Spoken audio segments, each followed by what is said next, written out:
가장 대표적인 음악거 하나는 소변이 굉장히 거품이 많다. 거품이 많다는 거의 정의는 화장실 가서 소변을 보고 나서 물을 내렸는데도 거품이 남아있다. 신장에 문제 있다라고 확실하게 얘기할 수 있는 거죠. 콩팥병 환자는 엄격한 식이 제한을 해야 한다. 단백질 섭취도 줄여야 한다. 이런 오해가 있었어요. 환자분들이요. 오히려 영양실에 시달립니다.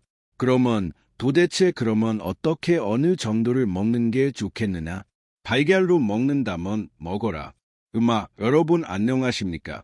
책을 읽고 삶을 이야기하는 데야 채널 책과 삶 책과 사람의 김재훈입니다. 여러분의 콩팥 나이는 어떻게 드는지 아십니까? 콩팥은 조용히 우리의 일상을 지켜내는 장기입니다. 콩팥이 무너지면 삶 전체가 무너진다라고 말하는 경우도 있는데요. 여러분의 콩팥 건강에 대해서 점검해 보시죠. 서울대학교 의과대학 신장내과 김현수 교수 오늘 책과 삶의 주인공으로 모셨습니다.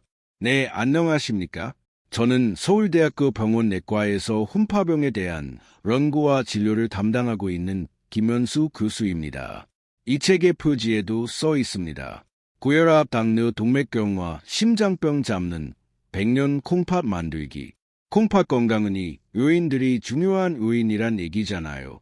고혈압, 당뇨가 일단 콩팥을 망가뜨리는 기저질환으로 볼 수 있는데 이게 어느 정도 심각해지는 건가요?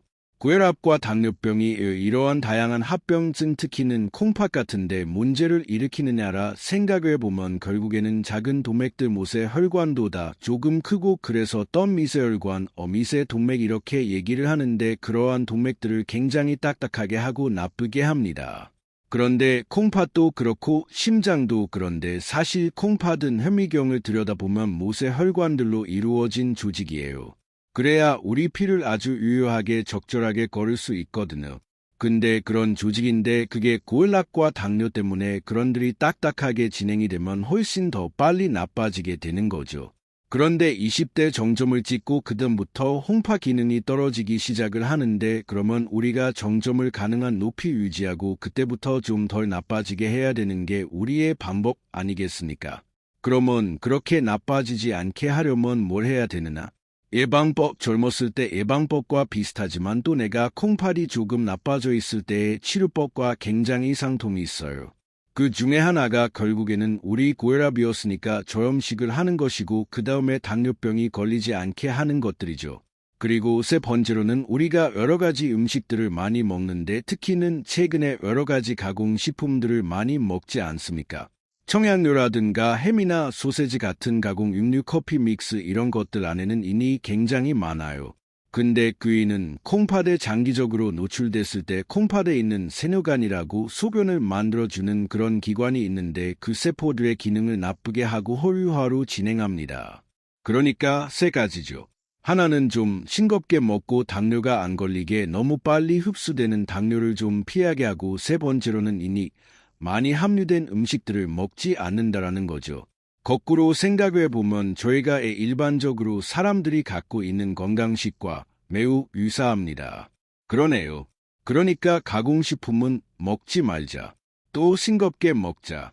아주 쉽게 흡수되는 단당류 그 설탕이나 아주 많이 가공된 밀가루나 이런 거 먹지 말고 좀 통밀빵을 먹는다든가 또는 잡곡밥을 먹는다든가 이런 식으로 해서 당뇨가 덜 걸리게 하는 것이 결국에는 전체적인 건강 상태를 좋게 하고 그 다음에 그런 가공식품 대신에 천연식품들 예를 들어서 야채나 과일을 그냥 먹는 게 좋지 소세지나 햄 먹지 말고 그냥 고기 먹자 이렇게 얘기하는 게 우리 국민들이 일반적으로 받아들이고 있는 통념이잖아요. 그니까 콩팥 기능도 그거와 다르지 않다. 그래서 콩팥병 앓는 분들은 김치도 씻어 먹기도 하고 잘라 먹기도 하고 그런 경향을 보이는 거죠. 콩팥 대회복에서는 오해를 바로 잡는 우리가 잘못 알고 있는 상식에 대한 언급이 참 많습니다.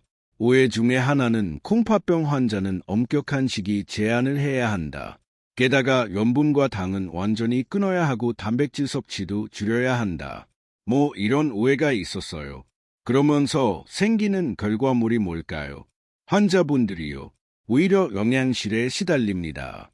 특히는 이런 병들이 젊은 사람한테 오는 경우보다 좀 나이 드신 분들한테 많이 오잖아요. 그분들한테 이렇게 시기를 제한을 하면 이분들의 근육 손실이 훨씬 더 빨리 일어납니다. 그래서 저는 굉장히 그거에 대해서 평소에 반대하던 사람이었고 그러면 어떻게 어느 정도를 먹는 게 좋겠느냐라고 얘기를 하는데 보통 콩팥이 기능이 떨어져 있고 많이 나쁜 분들한테는 몸무게 kg당 단백질로랑 6g 정도 먹게 합니다. 그러면 우리가 60kg의 사람이면 우리가 6g, 한 36g, 한 40g 정도 되는 거죠. 그러면 우리가 계란으로 얘기하면 단백질을 달걀 하나에 들어있는 단백질의 양이 한 7g쯤 돼요. 그러면 한 대여섯 개는 먹을 수 있다는 거죠. 하루에 계란 대여섯 개 못 먹지요. 그러니까 그만큼의 단백질을 우리가 고기나 두부나 이런 걸로 충분히 대체할 수 있다는 거죠. 단백질 10g이면 고기 양으로 얘기하면 한 40g 내지 50g쯤 돼요. 밖으로 우리가 보통 요새 고깃집에 가면 1인분 고기가 한 120 내지 150g이잖아요. 그런데 그걸 단백질로 환산하면 그거는 그거의 한 1분쯤 돼요. 30g의 단백질을 먹기 위해서 내가 고기 1인분 먹는 거 괜찮다는 거지. 그러니까 그렇게 생을 내가 먹을 수 있는 단백질량이 충분히 늘어납니다. 그렇게 접근하는 것이 일반 분들이 또는 환자분들이 수용하기 좋지 이렇게 먹지 마라 저렇게 먹지 마라 하면 오히려 많은 분들이 여행 상태 떨어져서 병원에 오히려 더 나쁜 결과를 가져옵니다. 근데 다만 이제 달걀로 먹는다면 그 안에 이제인이 많이 들어있을 수 있는데 이는 노란 자에 많거든요. 그러니까 예를 들어서 계란을 4-5개 먹는다 하더라도 흰자만 먹어라. 들어있는 건 하나 정도 드시고 나머지는 다 드셔라. 근데 그럴 때 삶아서 먹을 때 또는 프라이에서 먹을 때 소금 넣지는 말자. 식단 조절만으로는 인섭치를 줄일 수 없다. 이니 치명적인 건 알겠지만 오히려 식품 첨가물로도 조절이 가능하다라고 이 책은 제안하고 있습니다. 맞습니다. 이제 그런 것들이 이제 상업적으로 예를 들어서 우리 콜라 그래서 우리 제로 콜라도 많이 먹잖아요. 근데 거기 당이 안 들어있는 건 알겠는데 거기에 그럼 이니 얼마나 들어있는가는 사실 우리가 별로 관심 없이 보고 있는 거죠. 그래서 제가 그런 청량 음료들 드시지 말자. 차라리 그거 드실 거면 물 드셔자. 물 덜 마셔야 된다라고 얘기 들었거든요. 콩팥병 환자들. 네, 그것도 전혀 근거 없습니다. 물이 좋으니까 많이 마셔라 그것도 아니고 물이 나쁘니까 조금 마셔라 그것도 아닙니다. 물론 그거 아주 소변이 하루에 한 방울도 안 나온 분들한테 물을 제한을 해야 되는 건 맞아요. 그렇지만 일반적으로 그렇지 않잖아요. 저는 물을 드시되 목 마르지 않을 정도로 드셔라. 운동하는 거 좋다. 그렇지만 땀 다 흘리고 물 마시지 마시고 운동하면서 땀 흘리는 대로 물을 좀 마셔줘라. 그렇게 하면 우리가 먹는 정도의 수분량은 충분히 해결하고 갈 수 있다. 콩팥이 약하면 운동은 절대 금물이다라고 얘기해 왔거든요. 저는 개인적으로 그런 믿음이 어디서 왔을까에 대해서 저도 좀 평소에 궁금했었거든요. 사람들한테 움직이지 않고 쉬게 만들까? 근데 그건 전혀 근거 없는 거고 결국엔 적당한 운동이 뭐냐라는 게 사실은 굉장히 중요해지는데 땀이 날 정도로 빠르게 걷는 것을 하루에 30분, 일주일에 150분 이상 하자. 그게 사실은 우리 몸의 전체적인 혈액순환을 증가시켜서 콩팥으로 가는 피의 양을 증가시킬 수 있는 굉장히 좋은 방법이거든요. 그리고 또 하나는 이제 우리가 서 있으니까 하루 종일 피는 기본적으로 다리에 많이 모여 있잖아. 보통 사람들도 저녁 때 되면 다리가 좀 부어 있는 걸 느끼잖아요. 그러니까 그만큼 다리에 저류가 많이 되는데 그렇지만 많이 걸음으로써 우리 종아리에 있는 근육들이 전체적인 피의 순환을 도와주거든요. 그러니까 그런 면에서 볼 때는 저는 빨리 걷는 것이 가장 좋다. 근데 뭐 이렇게 이틀을 하는 게 좋겠느냐 또는 많이 달리는 게 좋겠느냐. 근데 그거는 사람마다의 차이는 굉장히 있는 것 같습니다. 보통 저한테 오늘 환자분들한테 얘기하는 건 선생님이 생각하는 100%의 운동 중에 60-70%까지만 해라. 그렇지만 그거를 자주 하는 것이 훨씬 더 효과적이다. 막힘이 붙일 때까지 더 이상은 못하겠어. 이때까지 하면 안 되고 내가 생각하는 맥시멈의 60-70%를 넘지 않겠다. 그 대신에 그거에 대한 횟수를 좀 더 증가시키자라는 것이 훨씬 더 콩팥병의 진행을 억제하는 것으로 최근에 여러 데이터들이 나오고 있고 저자도 그거에 대해서 굉장히 많이 착안하신 것 같아요. 최근 10년 사이에 만성 콩팥병 환자가 꽤 많이 늘었다습니다. 그런 걸까요? 우리나라의 평균 연령이 늘어나 있지 않습니까? 기본적으로 인구가 고령화되고 있다는 것이 굉장히 주된 요인이고 콩팥 기능은 한 40부터는 떨어지기 시작하니까요. 그러면서 이제 다양한 만성병들이 계속적으로 갖게 되지요. 고혈압이라는 것도 그렇고 당뇨병이라는 것도 그렇고 그래서 합병증의 가장 중요한 것 중에 하나가 콩팥에 대한 기능 감소입니다. 그런 것들이 늘 지속화되고 있고 인구가 고령화되고 있다 보니까 콩팥병 환자가 늘어나는 것은 우리나라뿐만이 아니라 전 세계적인 현상이고 콩팥병도 유형이 여러 가지일 텐데요. 요즘 진료실에서 어떤 환자들 많이 만나시는지요? 기본적으로 콩팥에 먼저 생기는 병이냐 아니면 다른 병 때문에 콩팥이 망가지는 병이냐로 크게 나눌 수 있고 그래서 저해를 많은 건 다른 병 때문에 콩팥이 2차적으로 손상을 당하는 당뇨병, 고혈압 이런 것들에 결국 만성적인 장기 합병증이 콩팥 기능이 나빠지는 것이고 콩팥 자체에 생기는 병이라는 것이 만성신장이염, 사고체, 신염 이렇게 얘기하는 것들이 있는데 그런 것들은 전체 환자들 대비 한 30% 정도를 차지합니다. 거꾸로 80%의 환자분들이 당뇨병이나 고혈압 때문에 콩팥이 망가져서 오게 되는 그런 것입니다. 오늘 좋은 책을 한 권 갖고 나오셨는데요. 일본 고츠키마사이루 박사의 콩팥 대회복입니다. 제목이 거창합니다. 우승, 콩팥 우리의 건강을 온전히 회복할 수 있다. 혹은 콩팥이 나빠지면 우리의 삶이 무너진다의 다른 표현이 아닐까 싶기도 합니다. 맞습니다. 콩팥이 한번 나빠지면 다시 좋아질 수 없다라는 생각들을 기존 관념들이 너무 셉니다. 그것이 일반인뿐만 아니라 의료에 굉장히 세거든요. 그런데 이원희 박사님이 그렇지 않다. 콩팥 기능이 나빠지더라도 나빠진 속도를 줄일 수 있고 또 기본적으로 생리적으로 나빠지는 현상 정도만큼의 그런 기울기로 갈 수 있다. 삶 자체가 회복되는 것도 있겠지만 콩팥 기능이 회복될 수도 있다는 거에 대한 집중적인 진료나 활동을 하시는 분이어서요. 제가 한 번이 책을 쭉 한번 읽어보고 저희가 환자들한테 평소에 하던 말과 굉장히 비슷하다. 그래서 잠수를 하게 되었습니다. 콩팥 건강과 관련된 오해와 허구와 이런 것들을 좀 바로 잡는 책이 아닐까 싶고 책에서 말하는 건 평범한 일상은 콩팥 건강에 달렸다라고 이야기하거든요. 그만큼 중요하다고 생각하십니까? 아주 그 표현이 중요하다고 생각하는데요.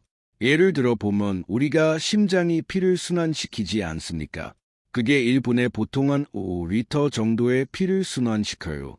근데 그 중에 1리터 한 25% 정도가 콩팥으로 갑니다.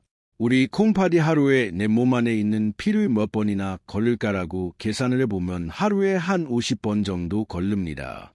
기본적으로 우리가 이렇게 먹고 마시고 생활하는 것이 바탕이 되려면 우리 여러 가지 항상성이 유지돼야 되는데 저희가 많이 먹으면 많이 내보내야 되고 조금 먹으면 조금 내보내야 되고 필요 없는 걸 먹으면 내보내야 되고 필요 있는데 부족하면 그걸 잡아들여야 되고 그런 것들을 하는 것이 콩팥 기능이거든요. 그러니까 콩팥이 기능이 떨어지기 시작하면 항상성을 유지하는데 굉장히 큰 어려움이 생길 수 있다. 그러니까 모든 장기들이 다 중요합니다만은 콩팥이 굉장히 우선순위에 좀 높은 데 있다라고 표현을 합니다. 문제는 이 콩팥이 침묵의 장기입니다. 웬만해선 증상을 드러내지 않고 아주 서서히 나빠진다고 들었습니다. 어느 정도 심각해져야 발현이 되는 건가요? 쉽게 얘기하면 콩팥 기능을 보통 한 5단계 목을 가다듬음 정도로 나눠요. 그래서 분당 얼마나 피를 거르나에 대한 단위이지만 그냥 쉽게 얘기해서 퍼센트로 얘기를 하면 우리가 정상적으로 생각하는 신장 기능의 90% 이상을 유지하는 것이 1단계고 90에서 60, 60에서 30, 30에서 15, 15 미만 이렇게 쭉 5단계로 나눕니다. 근데 보통 분들이 증상을 느끼게 되는 것은 적어도 60% 미만이 됐을 때 느끼기 시작을 해요. 그때 나타난 그런 증상들이 뭐가 있겠느냐라고 보면 사실은 굉장히 비특이적입니다. 좀 쉽게 피곤해지는 것 같다. 내가 요새 붓는 것 같아. 특히 저녁이 되면 다리가 좀 붓고 아침에 일어나면 눈 주위가 좀 부어있고 소변을 봤는데 소변에 좀 거품이 있는 것 같아. 이런 것들이 우리가 쉽게 초기에 느낄 수 있는 좀 예민한 분들은 그 증상들은 다른 질환에서도 충분히 그렇죠. 네. 그러니까 아까 말씀하셨듯이 침묵의 장기 내지는 이거 있으면 콩팥이 나쁜 거야 라고 딱특이적으로 얘기할 수 있는 것은 많지 않습니다. 가장 대표적인 거 하나는 소변을 봤는데 소변이 굉장히 거품이 많다. 그 거품이 많다는 거의 정의는 우리가 화장실 가서 소변을 보고 나서 물을 내렸는데도 거품이 남아있다. 그거는 유해한 거품이고 그거는 보통 우리가 단백뇨를 얘기하는 거거든요. 그런데 일부 환자분들은 거기에 플러스에서 소변에 피가 섞여 나오는 경우가 있어요. 그런 것들은 이건 신장에 문제 있다라고 확실하게 얘기할 수 있는 거죠. 근데 그것도 그 느끼는 것도 사람마다 차이가 굉장히 큽니다. 말씀하셨듯이 많은 일반인들이 사실은 자기가 어떤 증상이 있어서 병원에 오게 되는 경우보다는 우리나라 같은 전국민 건강에 대한 인지도가 높고 또 건강검진을 굉장히 많이 하는 나라에서는 검진에서의 이상으로 병원을 처음 찾게 되는 그런 경우가 더 많다. 콩팥병 환자들 이야기 들어보면 콩팥 기능이 몇 %까지 떨어졌어요라는 표현을 꼭 하시더라고. 콩팥 기능을 수치화할 수 있는 개념이 있는 모양이죠. 네. 기본 출발은 콩팥이 얼마의 속도로 나의 피를 걸러주고 있느냐를 가지고 그걸 갖다 청수율이라고 얘기를 하는데 그 청수율이 보통 20대가 이제 피크를 이루죠. 미터당 100ml 그러니까 1분에 100c 정도의 피를 걸러주고 있다. 우리 기본이에요. 근데 이제 30대부터 조금씩 떨어지기 시작합니다. 정상적으로. 그래서 보통은 2년에 한 1일 정도 떨어진다고 얘기하는데 저희들 한번 쭉 여러 가지 대규모 임상 연구를 해보면 정상적으로 감소하는 건 1년에 0.75ml 미입니다. 그러니까 0.75%씩 감소한다. 이렇게 생각하면 쉬워요. 그러면 보통 30의 대기였다고 예를 들면 70이 되면 40년이 지난 거잖아요. 그러면 그때 우리가 예상하는 콩팥 기능의 감소는 정상적으로 감소하는 건 30 정도와 감소합니다. 일반적인 노화에서. 그러면 20대에는 100이 정상이었다면 70세가 되면 70이 정상인 거죠. 그야말로 선방한 거죠. 그렇죠.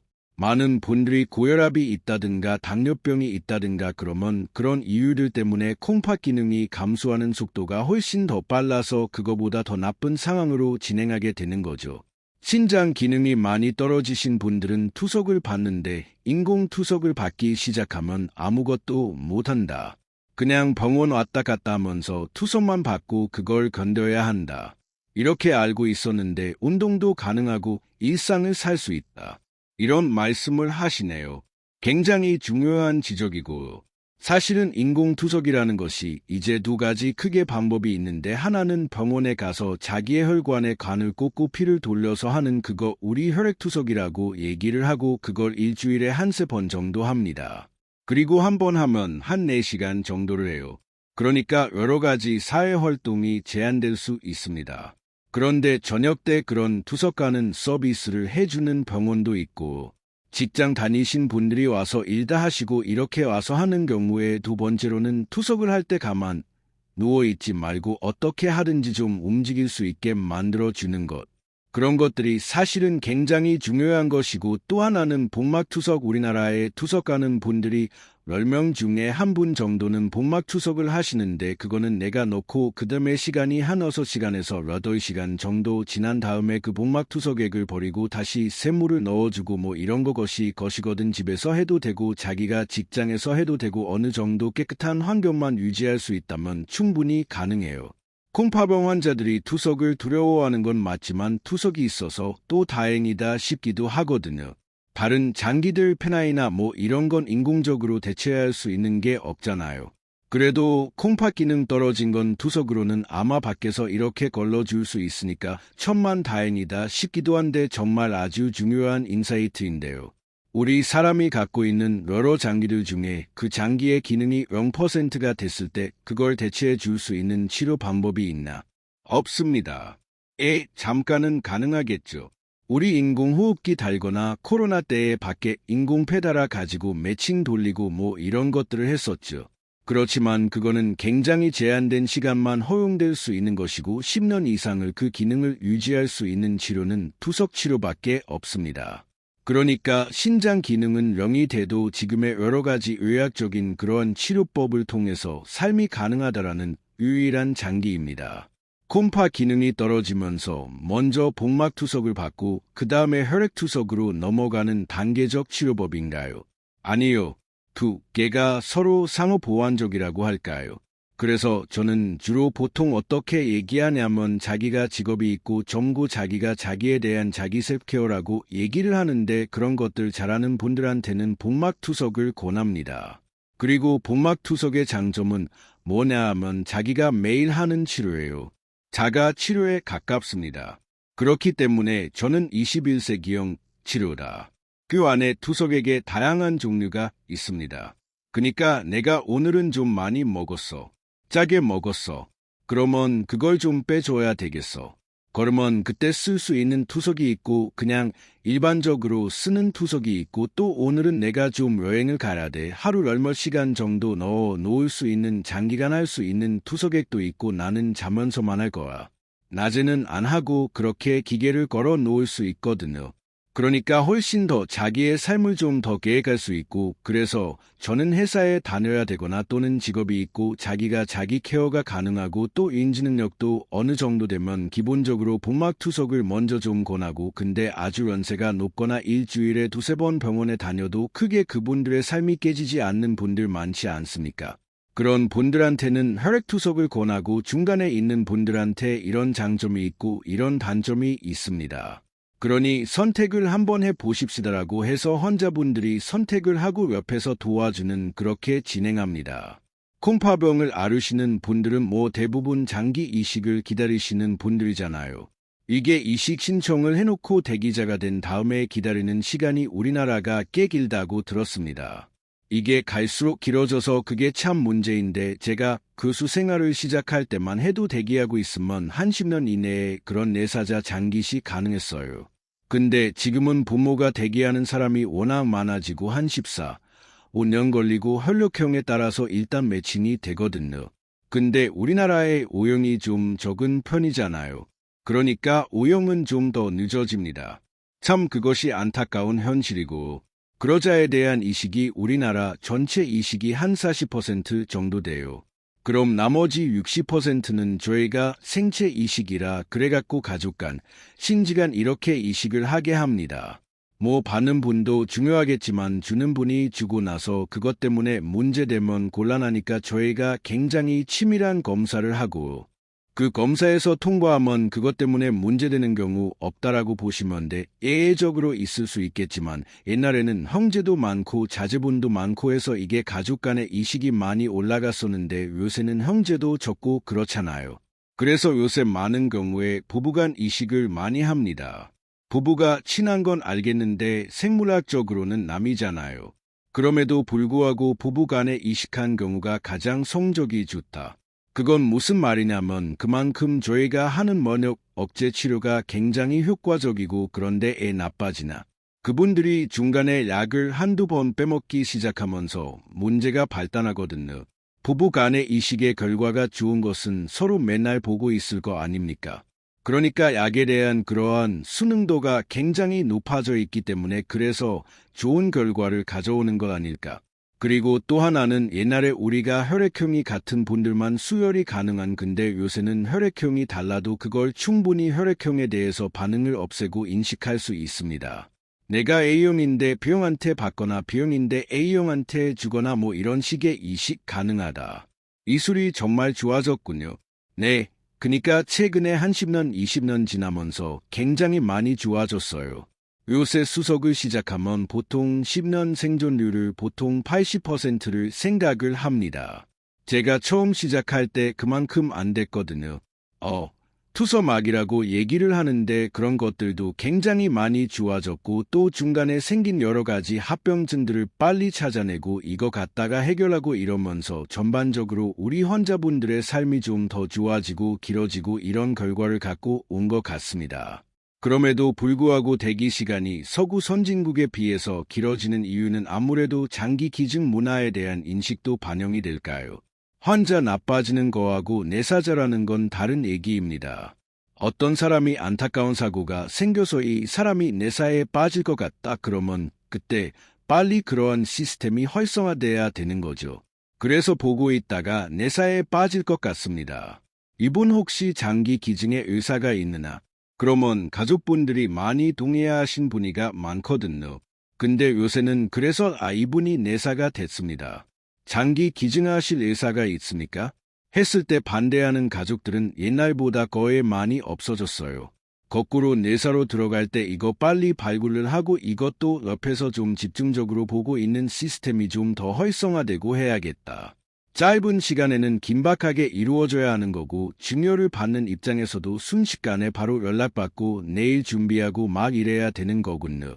그러니까 평소에 건강 관리를 또 잘해놓아야 수술 받을 수 있는 체력이 되는 거고 기증자의 건강도 충분히 잘 관리를 해주고 싶그러모. 그래서 그 기증자에 대한 관리를 따로 체계적으로 하기 시작한 지가 병원에서는 한 10년쯤 됐어요. 그래서 그분들만 따로 모아보는 클리닉을 하나 만들어서 그분들이 정기적으로 처음에는 몇 개월마다 한 번씩 오게 하고 나중에는 매년에 한 번씩 오게 해서 그분들의 건강한테 잘 유지되는지 그게 잘 유지돼야 우리가 앞으로 이런 프로그램을 계속할 수 있지 않겠습니까? 저희 주변에 친구 하나가 아들에게 기증을 했거든요. 근데 오히려 아들이 신장이 나빠지면서부터 내가 기증할 수도 있겠구나 생각하고 자기 습관 관리를 한 거예요. 그래서 오히려 더 기증 후에도 건강한 삶을 살고 있더라고. 자기 관리가 이렇게 중요하구나 생각했고 이 책 뒤에도 써있지만 망가진 뒤에는 늦다. 지금부터 되살려라고 써있는데 오히려 건강할 때 지켜야 하는 것이고 앞서 말씀해 주신 식생활 습관 같은 것도 일반인들이 미리미리 지키면 또 예방 효과도 있지 않을까 싶뿐만이 아니라 다른 일반적인 건강 상태를 굉장히 좋게 유지할 수 있는 거거든요. 그러니까 무엇 하나 건강한 삶을 살기 위해서 저희들 평소에 해야 되는 것과 반대되는 게 하나도 없습니다. 그게 하필 신장 기능, 콩팥 기능과 직접적으로 관련이 있다. 오히려 그걸 좀 같이 연결시켜 준다 그럴까요? 동기부여가 되지 않을까 이렇게 생각합니다. 말씀 듣고 보니까 콩팥 기능이 떨어지기 시작했다라고 진단받으시는 분들도 좌절과 시리에 빠지실 게 아니라 지금부터 이제 또 다시 회복하기 위해 이 책 제목처럼 콩팥 회복을 위해 쓰시면 되지 않을까 싶습니다. 그분들 위로하는 격려하는 한 말씀 부탁드립니다. 오늘 쭉 시종일관 이런 말씀을 드리는데 콩팥 기능 떨어집니다. 하지만 우리가 그 떨어지는 속도를 보통 사람들과 같이 가게 할 수 있다. 식생활을 통해서 운동을 통해서 또 다양한 악재들도 많이 개발돼 있고 이 책에 나온 내용들 적극적으로 실천하는 것이 굉장히 큰 도움이 될 거다라고 저는 확신하고 있습니다. 오늘 서울대학교 의과대학 신장과의 김현수 교수께서 추천해 주시는 책은 바로 콩팥 회복이었습니다. 여러분의 콩팥 건강을 되찾는 기회가 됐으면 좋겠습니다. 오늘 친절한 설명 감사합니다. 교수님 감사합니다. 고맙습니다. 내가 하는 것이 내 마음이 되고 내가 먹는 것이 내 몸이 된다라고 흔히 이야기합니다. 책과 삶 독자 여러분 책 많이 읽으시오. 책 꼼꼼히 고르시는 것처럼 내가 먹는 음식 꼼꼼히 골라서 드셨으면 좋겠습니다. 책과 삶도 도와드리겠습니다. 다음 시간에도 여러분 곁에 있겠습니다. 오늘도 감사합니다. 음악